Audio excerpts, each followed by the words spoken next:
Okay, 5.9, this is the second video. I'm just working more problems. It's the same kind of stuff. It's working with the addition method. We always want to start by putting the equations in standard form, and that means ax plus by equals c, and getting rid of fractions if we can. So what do I need to do to get rid of the fractions in this first one? This is going back to chapter 4. How do we get rid of them? We find the LCD and multiply everything by that LCD. So what's the LCD from 4, 6, and 1? Would be 24. So I'm going to multiply, we could use 12. I'm going to multiply everything by 12. That means that this 4 goes in here. That'd be 3x. This is by 12, so that goes 2. Have negative 2y equals negative 24. Right? And the second one down here, we find the LCD just for this one, which would be 30. So I'm going to multiply this by 30. So that would be negative 5x multiplied by 30 plus 6y multiplied by 30 would be 120.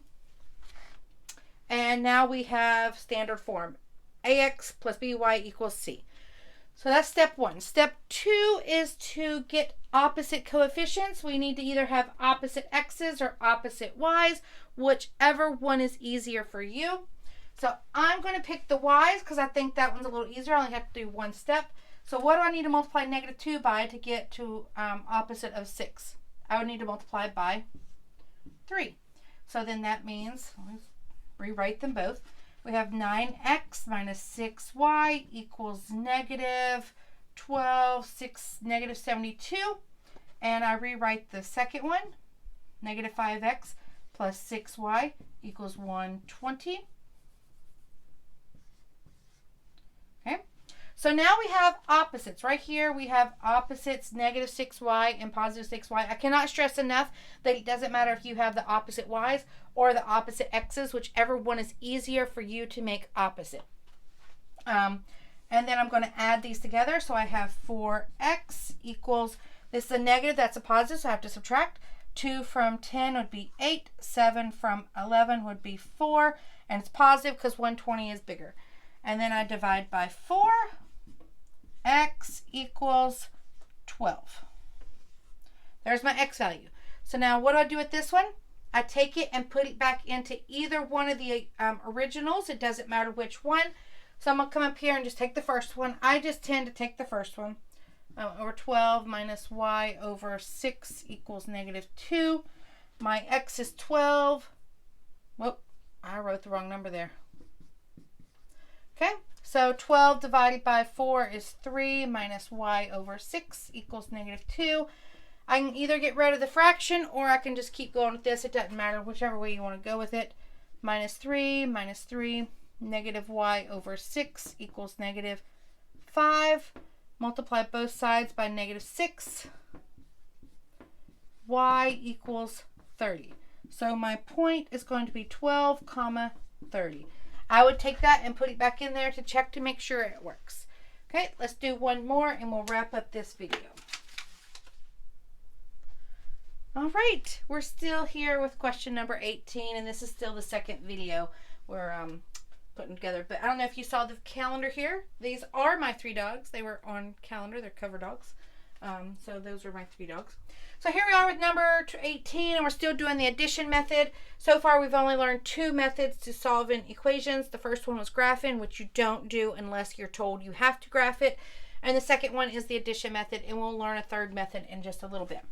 So the first step is to write it in standard form. X plus y equals c. This one is y equals, wait, that's not standard form.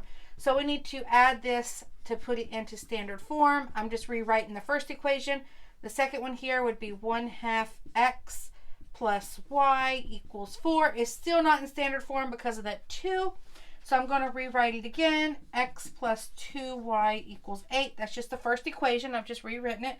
This one, I need to multiply everything by 2 to get rid of that fraction. So I have x plus 2y equals 8. Wait, did I just write that down twice? I have the exact same line written down twice. What happened? X plus 2y equals 8. Y equals, I added 1/2 x plus y. I multiplied by 2. Oh, they must be the same line. What happens when we have the exact same line? they're the identity property, and they're going to have infinite solutions. It doesn't matter what I put in for x. We're going to have the same solution here for both of them. So when you have the exact same line, it's going to have the same x, the same y, and the same c. So this is the same line. What that means is I could draw it like this, and that would be the exact same line.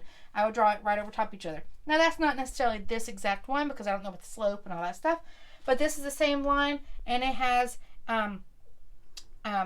all real numbers is the solution. Okay?